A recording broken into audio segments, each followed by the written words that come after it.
So I've been Chris Etoff's personal mechanic since about 2002.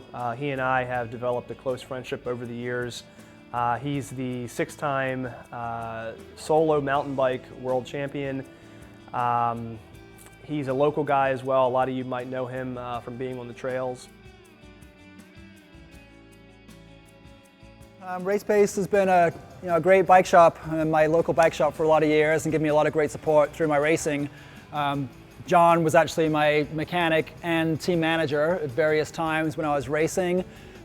Steve Bukowski, who also works here, was my mechanic for a long time in a lot of my biggest races. So, I've always been coming to Race Pace for probably 15 years for bike support, and I'm friends with Alex for a long time. So we're lucky to have a great bike shop here.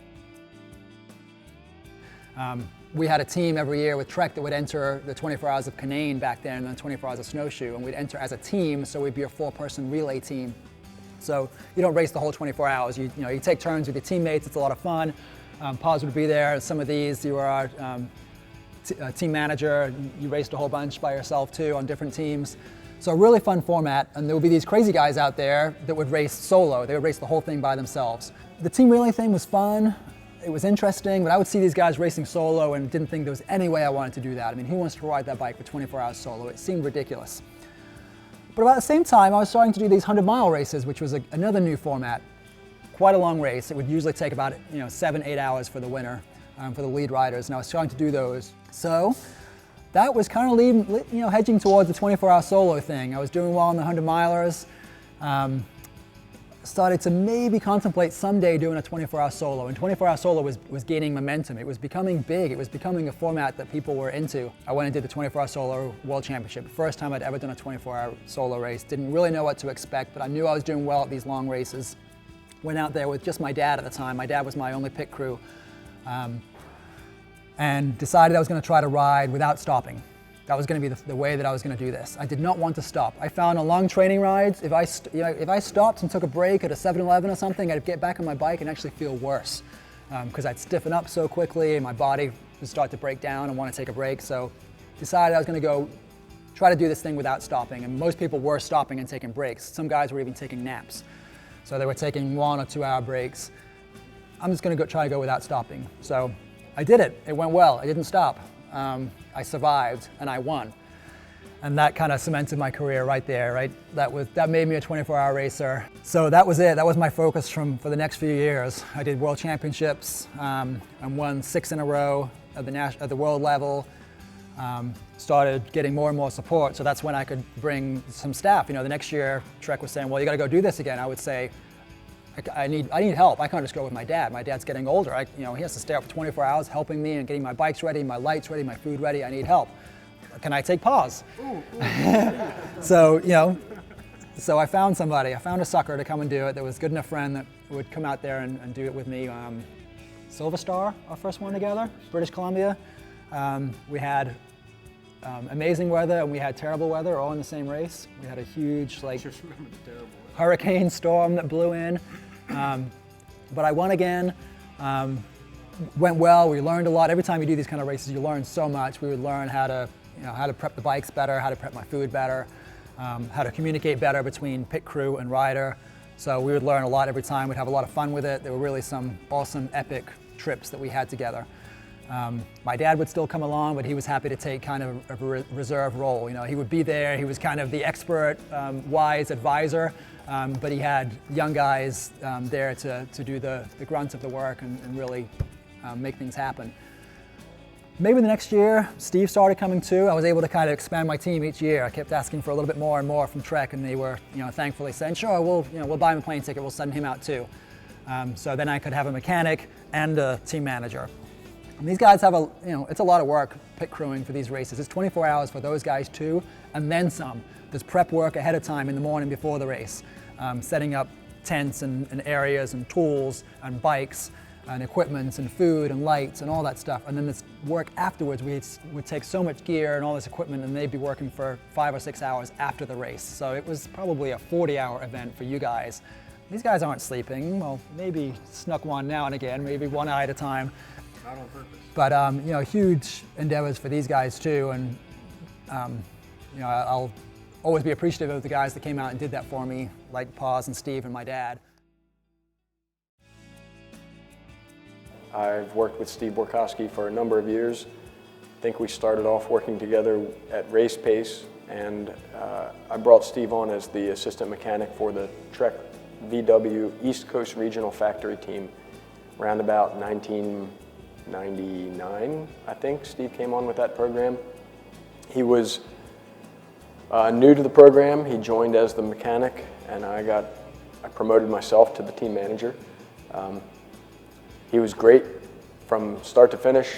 He knew the job, didn't have to really be told very much. Very self-motivated, detail-oriented, everything you're asking for out of a mechanic. Steve and I became even closer and worked even more closely together when we started supporting Chris Etoff's 24-hour World Championship solo races. In those events, we were supporting Chris in his effort to win at a 24-hour solo mountain bike race. It's true the racers race for 24 hours straight. They don't stop. The mechanic and the support staff, they really are in race mode for about 48 hours. So we get there early, we set up the pit, we get the bikes set up and dialed, we make sure all the clothing is laid out, batteries are charged, food is ready. You can think of it, it's something that we have to manage at those races. So we start 24 hours before the race begins, we work through the race, we work into the time after the race, supporting Chris after he's finished the effort, going through the bikes, cleaning things up, tearing the pit down, packing things. So yeah, it's usually about a 48-hour shift with maybe an hour of rest in there somewhere. Steve was really good at these events. He has a laser-like focus when you're in competition, and never seen him get knocked off his game. Chris Etoff boasts a pretty astounding statistic from his career, which is that he only experienced one mechanical failure during all of his 24-hour solo races. And that's very few failures indeed. It's due entirely to the work that Steve and I were doing behind the scenes before Chris got on the bike to make sure it was 100%. So that's something Steve should be bragging about for years. Steve is really one of the most, if not the most well-traveled Race Pace employee here. In addition to all the trips that he and I have taken together to various corners of the globe with the race program, he's done extensive solo and group bicycle touring, unsupported most of the time. He's also been on several trips with the Trek World Cup racing team, for whom he still works today. They'll fly him out to Quebec, they'll fly him up to Vancouver, fly him out to Colorado, wherever the team is racing and they need a top mechanic, they'll make sure Steve's there.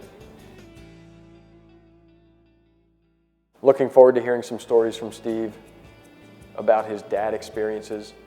It's the first time in a long time Steve has entered uncharted territory, and here's hoping some major curveballs come his way, because I'd like to see how he handles them. Steve's a great guy. It's been nothing but good times working with him. And I know he's going to be successful the rest of his whole life just because of the approach he takes to problem solving and to work in general.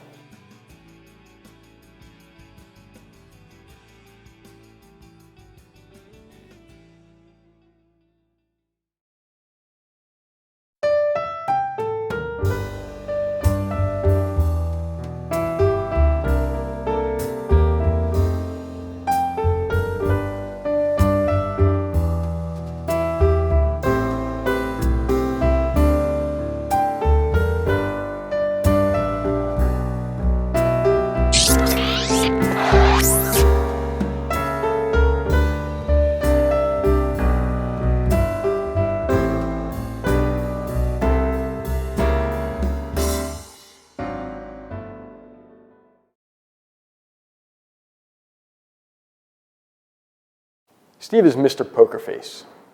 He loves poker, and he's very good at it, and it shows when you try to knock him off his game anywhere else in life, because he's a master at the deadpan expression. you'll never get a good reaction or a great, what? I mean, he's just the master of the deadpan.